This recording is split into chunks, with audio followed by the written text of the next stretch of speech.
Hi, welcome to Infusion Health, the podcast. I'm comedian Cris Patrick, self-proclaimed power man, and I'm here with my co-host and significant other, Rach. Hey, guys. Now, today we have Dr. Edwards on. Dr. Edwards is a PhD in depth psychology, and he's going to be talking to us about soul care and about psychology. So I'm loving this. Who knows? Maybe I'll get to figure myself out. No, we can't do that. No. That's going to take years. Not in a half an hour. No, not in a half an hour. Definitely not me in a half an hour. So, Dr. Edwards, welcome to the show. Thank you. Thank you for having me. So you're a PhD in depth psychology. Now we know the basics of psychology. You know, we had Freud, and Freud learned, and he learned in Vienna, Austria, under a teacher. What was that teacher's name? Freud. He also worked with Carl Jung. Yeah, Carl Jung. So we have the basis of psychology. Now, what is depth psychology? Depth psychology has to do with soul. It has to do with the embodiment of spirit and going deeper. James Hillman says that psychology is the language of the soul, but if you go deeper, you get into soul, okay. And which means that you explore the inner being of a human person, which I call their animating spirit. Mm-hmm. And so as a caregiver reaching out to caregivers, and the reason why I have the title in my book, The Soul of Caregiving, mm-hmm. is for caregivers to understand those deep principles that guide them as a caregiver. Mm-hmm. So you mean caregiver? You mean like a nurse or like what Rach does, CNA or? Well, I've been a registered nurse. I also been a chaplain, and I also been an executive leader in healthcare for almost 45 years. So I know the gamut of caregiving, home care, hospice care, mm-hmm. Especially homemakers that don't get much credit for the work that they do, spouses who care for each other, and or adult children who care for their parents, mm-hmm. or first responders, or firefighters, or police, or educators. We're all caregivers because at the heart of being human is to care. Mm-hmm. Yeah. So when you talk about like things that, well, I know being a caregiver, like a first responder and all that, seeing all that can play a big toll on somebody, you know, especially doing that as your job, you know, making your money, paying your bills and stuff like that. Day in and day out. Day in and day out. So what exactly do you do to help coach or to help with caregivers? Well, caregivers, and you can think of yourselves, are notorious in developing skills of self-care. Mm-hmm. And because it's part of our culture with the Horatio Alger myth is that we're invincible. We can do anything. Yeah. And because we think we can do anything, we don't ask for help.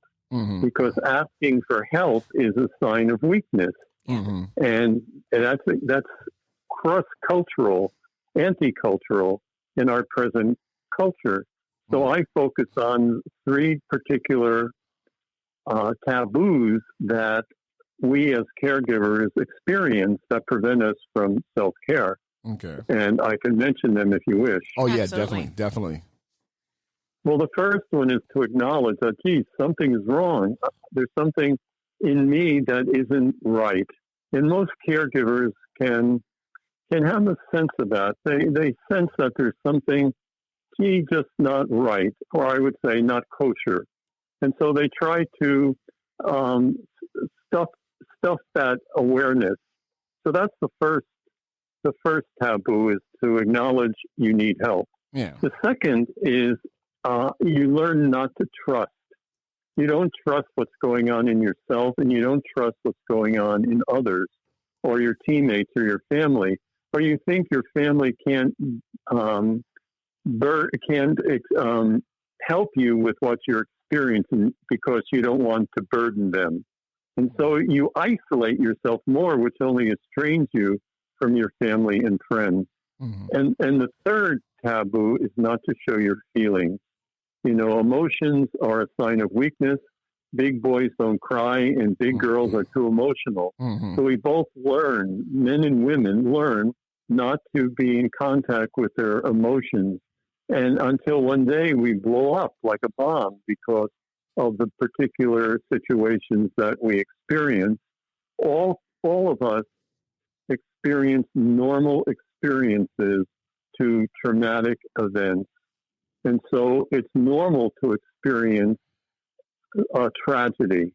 But the question is, how do we sort it out afterwards? Just think of the particular first responders in Texas recently, or the firefighters in Northern California last year. How do you debrief and legitimize the fact that you need to sort out these feelings to prevent you from leaving your profession? Right. Well, that's interesting you say, because yesterday, I, me and Rach were talking, and we're trying to figure out the next chapter in our life, because where we're at, we're looking at getting a new house and stuff like that, and we have almost grown kids at our house, and the house isn't getting clean, and I'm trying to start my business entrepreneur, and we're doing this, so we got like two things going on, and I said, you know what, the house is something that I shouldn't have to worry about. I should come home. The house should be clean. I said, but when I have to worry about this and when I have to worry about, I said, it's hard for me to say this, but here it is. I need help. I don't want to have to worry about the house getting clean. I don't want to, the kids should do this automatically because, we pay the rent here and we keep a roof over their head, that they should do this. And I shouldn't have to worry about it. I should come home, the house is clean, and it's totally off my plate. But when I come home, I got to deal with this. That's why I'm waking them up to clean and all that. And it's like, that's what I said. I'm telling, I need help. Yeah. I can't deal with this no more, It's important that you acknowledge that. And it's important that you acknowledge to your other teenager children. We got two that are 18 and two that are 16. Okay, and you simply say to them, I need help. I need your help to be responsible. I know you have many benefits, and I want to expand my business to help you. Yeah. But I need your help, and this is how you can help me. Make a list, and where they can help. If you need someone to do the heavy cleaning, you may decide to hire someone if you could afford that. Yeah. But they have to be responsible to help you. And both you and Rach both of you have to say, we're expanding our business. And, we haven't been responsible enough because we're doing everything and you're doing, it's our fault too. It's our fault too. And we spoiled you. Okay. That's what parents do. We spoil you. Yeah. But now we're saying, we can't do that anymore. So we're having a family meeting, and we're going to agree from now on X, Y, and Z.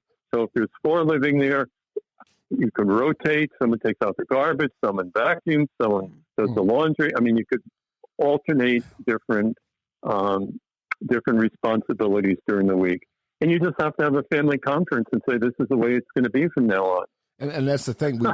We've had the family.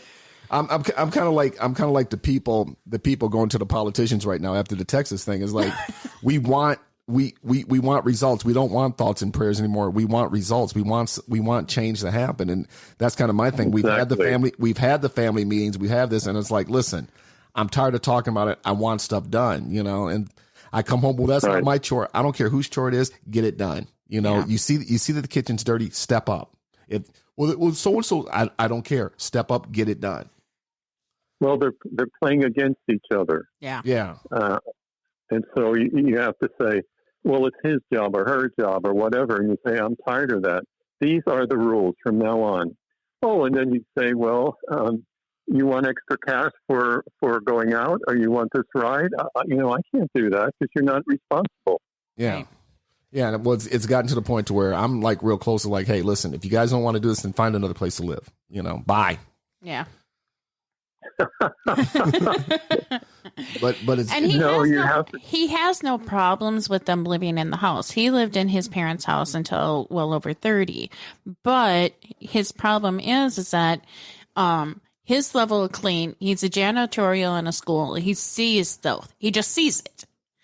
And for the kids, they're like, I just don't see what the problem is. And I'm like, but there's stuff on the counters that shouldn't be. There's stuff like you physically can't see it, but Cris can. So your level of clean is not his level of clean. And Cris is willing to compromise to a certain point, but when they're just chilling on the couch when he comes home at 3:00 in the morning, he's like, that's not okay. No, I agree. And you can just honestly say we spoiled you, and these are the rules from now on. And you're really asking for help. So you're the caregivers of your children, and you're saying we're asking for help. Oh, and by the way, I talked with Dr. Ed today, and he said we have to set boundaries and rules, and so we're putting them into practice, and just keep after them. That's all. Don't get excited. Just say this is the rule. Right. And how do you do that with actual caregivers, the people that go in and out and in and out, to teach them to know their levels of what they're not willing to do with and what they are willing to do with? Well, it's important, first of all, each caregiver is different. I mean, a person taking care of their spouse is different than someone coming in who's a caregiver taking care of someone there in the family. But what I usually try to suggest to them is where within you can we just explore where within you do you feel is your breaking point? Right. And then I say, okay, what can we do about it?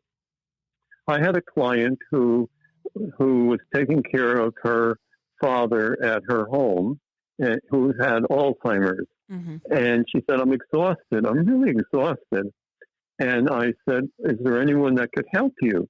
And she said, well, my husband's here, and he has asked, can I help? Can I help? And I'm saying, your husband is living with you, and he wants to help you, and you haven't let him? So, like, whose problem is it? Right. And because she feels that sense, she has to control everything.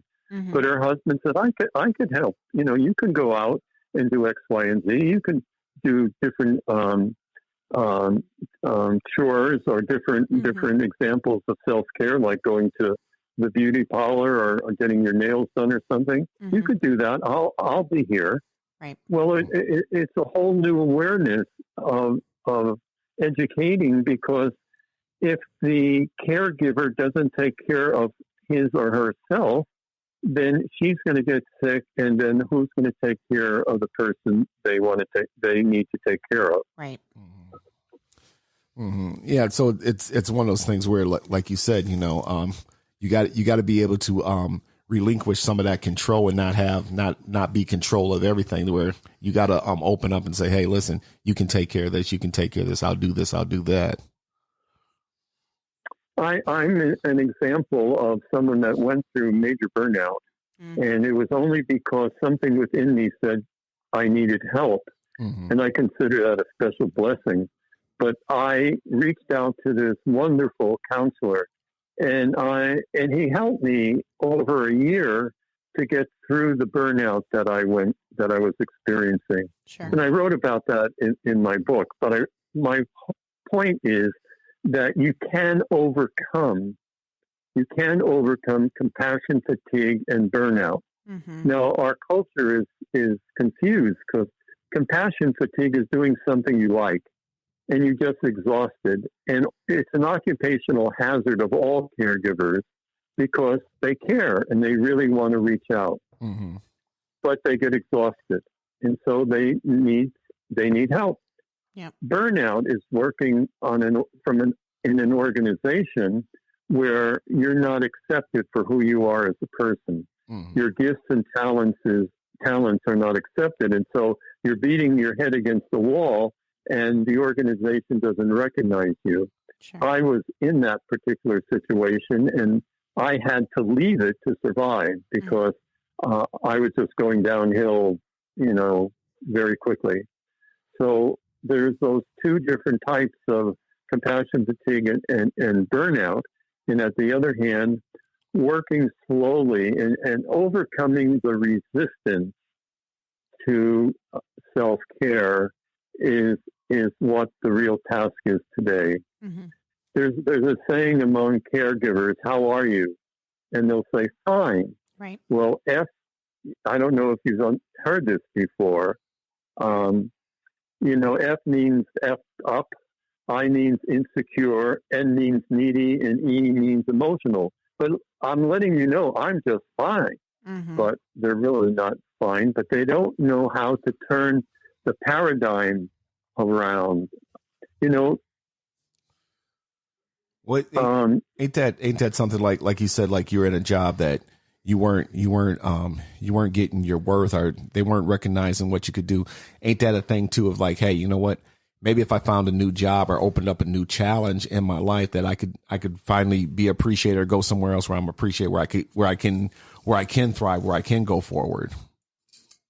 That is true. And I was in a situation even before this where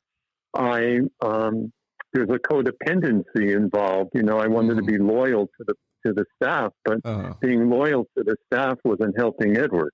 Right. And so, yeah. And the other piece of that is most caregivers think that compassion fatigue or burnout is a mental illness. Mm-hmm. It's not a mental illness. And there's studies out there that show that it's not a mental illness, but the perception is if I let people know I have these feelings, they will think I can't handle my job. Yeah. Mm-hmm. And that's I was talking. That's what was going on during the pandemic. And even after, we're kind of like, I don't know, on the outskirts of the pandemic, but Rach is in the medical field and she knows more about this, but she says, yeah, a lot of people are leaving the profession. A lot of people are just getting burnt out, And I said, yeah, it's a hard thing, especially having to deal with what you had to deal with during that, I wouldn't wish that on anybody, but she said, yeah, a lot of people ended up leaving the profession. And from what I understand now, a lot of hospitals and clinics and all that are understaffed now because a lot of people just got burnt out during that. And it was something that we came unexpectedly, Right. And what I think is important is now I've had a talk with Dr. Edwards, and it's also compassion fatigue. Mm-hmm. So either you're not being recognized for the skills you have, or you're just physically burnt out and internally compassion fatigue where you can't give anymore. You're just sitting in that, and you haven't really dealt with all that pain and worry and fear that you just went through. Mm-hmm. That is true. I had a doctor who was belonged to a team that ran a pediatric intensive care unit, and so I said, well, you're dealing with life and death all the time, with newborn babies that are premature. And he said, yes, it's very difficult. And I said, can you talk to one of your team members about, that particular case? And he said, if I talked about what I was feeling, they would think I was a bad physician. So again, that has to do with you have to, pull up your bootstraps and just deal with it. Mm-hmm. But I was about 6 months ago, Lester Holt had a program on TV on NBC where he interviewed a police captain. Okay. Dr. Edwards, are you still there? Hello? Hello? Hello? I can kind of hear you. Yeah, I'm here. Okay, sorry. Yeah, something happened with the phone. So last we heard was Lester Holtz had a program where he interviewed a police captain. He was interviewing a police captain, and the police captain pulled his team together, and he said, I do not want to have anyone here isolate themselves from what they're experiencing. I want to let you know I'm suffering from PTSD. Mm-hmm. And so from now on, every time we meet, we're going to talk and tell our stories. We're going to share and support each other. So the team becomes the container to hold and support each of the police officers instead of what's usually done. They are shunned and pushed aside. Now that's the paradigm that's exciting. Yeah. You know, to change the paradigm, and it can start with one small group. We're going to support each other. We're going to have a brown bag lunch, or we're going to make sure we debrief after that experience. Sure. And we're going to be able to help each other overcome compassion fatigue. Mm-hmm. That's my ideal. That's what I hope can happen. Right. Mm-hmm. Mm-hmm. I think it is important that we talk about it, because when we were working in the unit, love my unit, but there was a lot of stories that we didn't hear, things that were going on at home, things that were going on in the unit, stuff like that. And for the people that have stayed, we've had those conversations still. For the people that left, I hope they had somebody that be able to get that out, and so that they can enjoy the rest of their life. But yeah. No, I agree wholeheartedly with you. And it only takes one or two people, because institutions are concerned. It's called cost avoidance. Mm-hmm. It takes a lot of money to hire new people.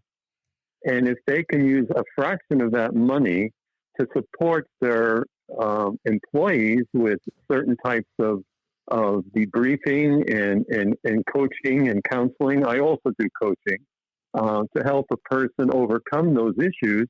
They keep that person, and it's a win-win situation. Yeah. Mm-hmm. Well, I know for me, like one of the things I do to channel, you know, because we all have bad days, and one of the things I do sometimes when I'm having a bad day is like I can't wait to get off of work and go to the gym, because once I work out and get it all out, I'm like, okay, good, I got this, Yeah. I got this off my back. I was able to work this out, you know. So that's a practice of self-care. Mm-hmm. So you're able to say, I need to do something to sort out the experience I just had. And when I do, I go swimming, and swimming does it for me. Mm-hmm. But for yourself, you go to the gym, you do those exercises, and all of a sudden you get to that inner sense. It's almost like a mantra. Uh-huh. You know, doing the exercises takes you to another place, and then you let go of the anxiety and tension. Mm-hmm. Well, that's one of the things too with doing this, is because some people like I'm going to go to the bar, I'm going to have a drink, and then all of a sudden they become an alcoholic and all that. And then afterwards, when the drinking doesn't do it for them anymore, they look at it and they go, you know what, if I would have addressed this problem and dealt with this problem back then, you know, this many years ago, and just dealt with it head on, I wouldn't have had to go through all this drinking and all this other stuff to get to where I'm at now, you know. Well, part of that is true. And again, part of it again has to do with our cultural taboos that prevent most of us to reach out and say, I need to do X, Y, and Z. Yeah. And, you know, Mother Teresa, when she was in India, when she first got there, the Hindu leader said to her, what good can you do? Look at what's there. You're coming here and saying you could do any good? Well, she said, I will deal with one person at a time. Mm-hmm. And, you know, 20 years, 25 years afterwards, they were praising her for the work that she was doing with the dying people in Calcutta.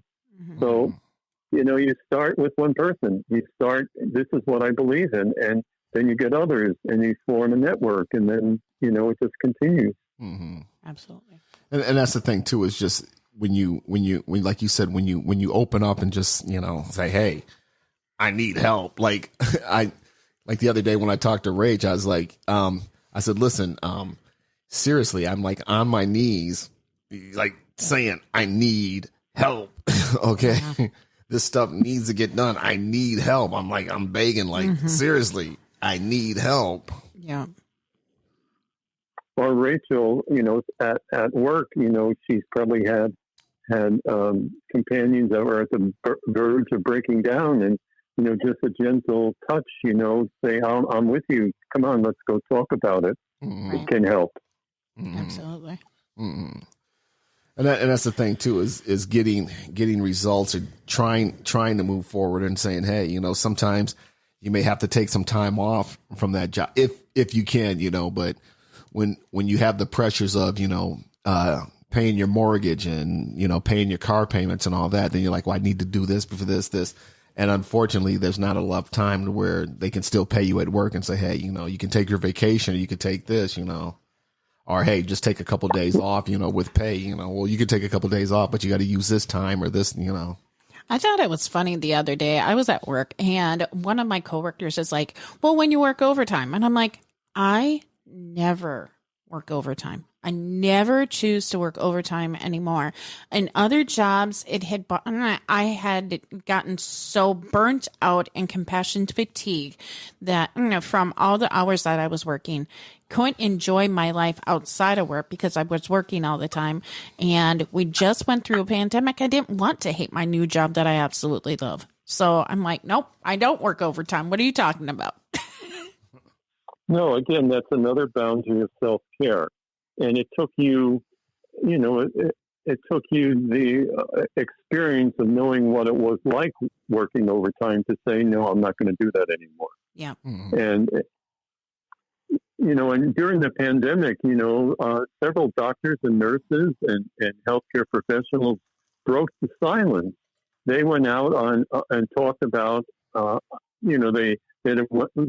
went on TV, they went out to the press. They were saying, this is what's happening. We need help. So yes. They really went out and broke the taboos, which is, noteworthy. So absolutely. Again, today it's just let's see if we could start in one place and another place and all these different areas where we can recognize self-care is the antidote to compassion, fatigue, and burnout. If you can remember anything, that's it. Self-care is the antidote to compassion, fatigue, and burnout. Mm-hmm. And the more you're able to choose, it has to be step by step, because my recovery from burnout took about 2 or 3 years. Mm-hmm. That's how bad it was. Yeah. But I had someone there, holding me or creating that container. Like when your children were younger and something was wrong and they ran up to you, what did you do? You held them. Yeah. Mm-hmm. And so we as caregivers for caregivers have to surround the caregivers and say, we're holding you in this tension until you're able to make the choices you need to make. Mm-hmm. Mm-hmm. So how do you suggest as somebody going forward, should they leave their job? Should they find a new job, or should they just take some time off? Or what are some things you recommend?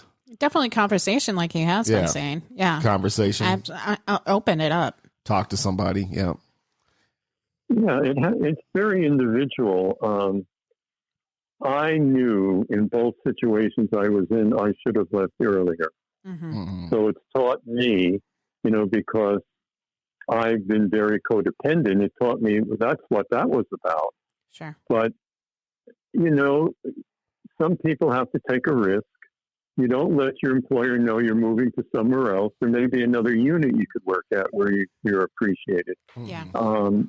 Or you just say, I'm going to use my PTO time that's due me. Mm-hmm. I worked for a health system where at the end of the year they would only save 60 hours. Yep. Mm-hmm. And so if you didn't use your PTO time before that, you lost it. And what they were trying to say is take care of yourself. Yeah. So, some can stay on for a little bit, and some need to change. But I can't tell. I can say that's one of the options. One of the options is to grin and bear it for a little longer if you can. But if it's devastating to you as a person, you'll figure out what the next step is. Mm-hmm. If your family has to say, okay, from now on, we're not doing X, Y, and Z because we can't afford it. And we're going to do that until we get another job. or if someone can move to another unit or another place within the health system. Usually health systems are pretty big. You can find another opening, and if it's going to be helpful to you, you can go there and you can, work it out, and you carry all your benefits with you. So absolutely. There's a lot of, and I'm not an expert in that. I'm just saying that, there's different options that you can take. Mm-hmm. So, Dr. Edwards, it's been an interesting conversation. And I want to just say to people out there in the healthcare industry or anywhere, if you're having trouble with your job, having fatigue or what burnout or compassion care. Burnout or compassion care, you need to definitely you can seek Dr. Edwards. Dr. Edwards, do you got a website or someplace somebody can, if they want to get a hold of you, if they're experiencing this? Yes, it's www. /soulofcaregiving.com. Okay. And that will be in the show notes. And it's okay, people out there, just to say, hey, I need help. Start the conversation. I'm willing to offer a free consultation, so that's not a problem. Yep. And yeah, definitely get out there and seek that help out, because it could help you, and you may find something about yourself that where, hey, you know what, I probably shouldn't be at this particular job. Maybe I should challenge myself or go back to school and better yourself. So it's always a good thing to seek help. And like Rach said, start the conversation. I'll let Rach close us out. All right, you guys, we come to an end. If you liked what you heard, please subscribe and tell others. And, history is born on lines of hate. On here, we're trying to make on lines of love and make you guys your best advocate. Until next time, have a great one. Take it easy.